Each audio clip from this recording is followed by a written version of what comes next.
Hello guys, mag-Tagalog tayo ngayon para maintindihan ng maraming kapwa ko Pilipino. Meron lang akong gustong ibahagi bilang OFW at matagal na dito sa ibang bansa. Anyway, habang nagtitiklop ako ng aking damit.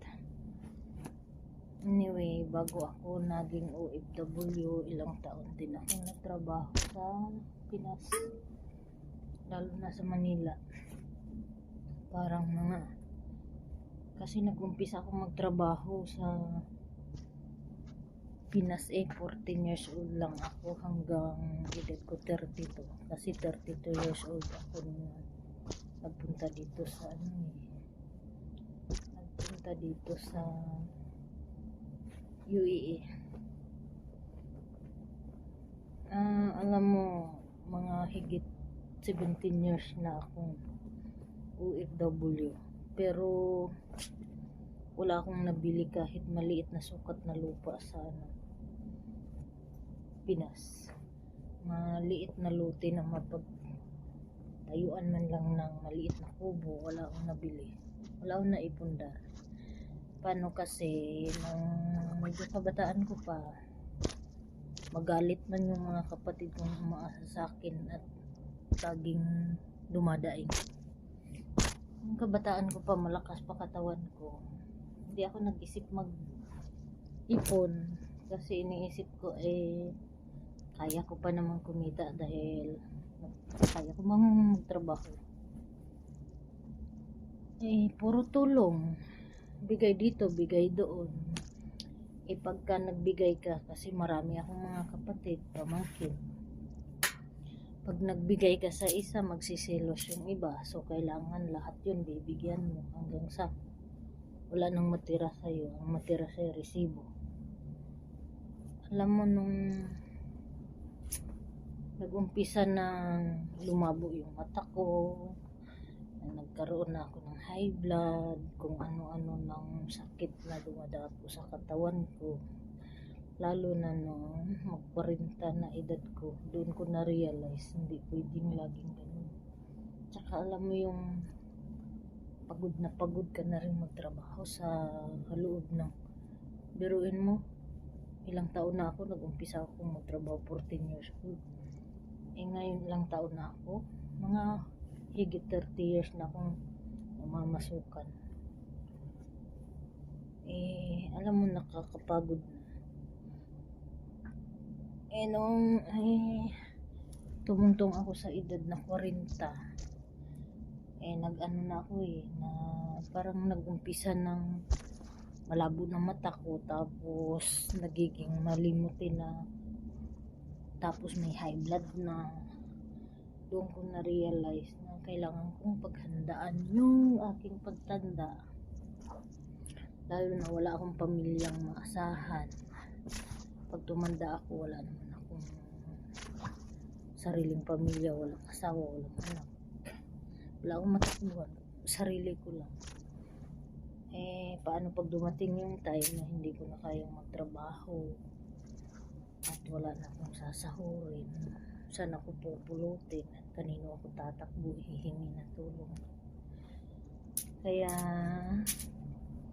simula ng edad 40 ako, ayun, inuunti-unti kong paghandaan yung aking pagtanda, para dahil ayaw kong maging kawawa pag tumanda ako at hindi ko na kayang magtrabaho. Yung mga kamag-anak kong maasa sa akin, syempre masama ang loob, dahil nga pag humingi sila, hindi sa lahat ng oras binibigyan ko. Nagbibigay lang ako pag may emergency, pero hindi ko na iniintindi, magalit na sila sa akin. Hindi pwede yung lahat na lang ibibigay ko sa kanila, kasi pag akong mangangailangan, di naman nila ako matutulungan. Ultimong hingi ka ng pabor sa kanila, may isuyo kang lakarin na papel sa Pinas kasi kailangan mo dito sa ibang bansa, hindi mo sila mautusan. Lalo na kung alam mo yun, wala ka ng trabaho, wala ka nang maibigay sa kanila. Kaya tsaka ang hirap pag maraming kapatid, pamangkin. Pag nagbigay ka sa isa, magsisilos yung iba. Gusto nila lahat bibigyan mo, kasi pag hindi mo nabigyan lahat, sasamaan loob, magtatampo, bakit si gano'n binigyan mo, bakit kami hindi, ganun. Naku, hanggang ikaw wala nang matira sa'yo, kahit pinipiga na nila, kahit 5. Kaya mas mabuting wag nang magbigay para walang samaan ng loob. Tsaka hindi masisira yung relasyon nyo, samahan nyo magkapatid. Sasama man loob nila, bahala sila. Kasi hindi naman ako mawalan kung magalit sila sa akin, dahil minsan hindi ako dumadaing sa kanila at hindi ako umaasa sa kanila. Yun lang guys, gusto kong ngayon dahil na tumatanda na ako at mga anak nila malalaki na, makakatulong na sa kanila. Kaya binibitawan ko na sila. Kailangan nilang matutong tumayo sarili ng paa, dahil ang katawan ko ay hindi na bumabata. Humihina na yung mga internal organ. Marami na rin iniinom na maintenance na gamot. Kaya yung sinasahod, pambili lang din ng mga maintenance na gamot. Yun lang. Parang hindi ko matanggap mo.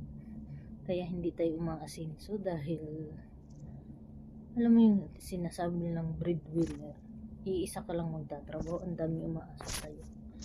Hindi ka makakausad dahil hinahatak ka pababa. Palagi kang hinahatak pababa ng mga kamag-anak mo umaasa sa'yo. Di naman tama yun, pare-pareho kayong binigyan ng kamay paa, kumpletong katawan. Dapat matuto silang tumayo sarili ng paa. Hindi yung iisa lang nagtatrabaho, ang daming umaasa.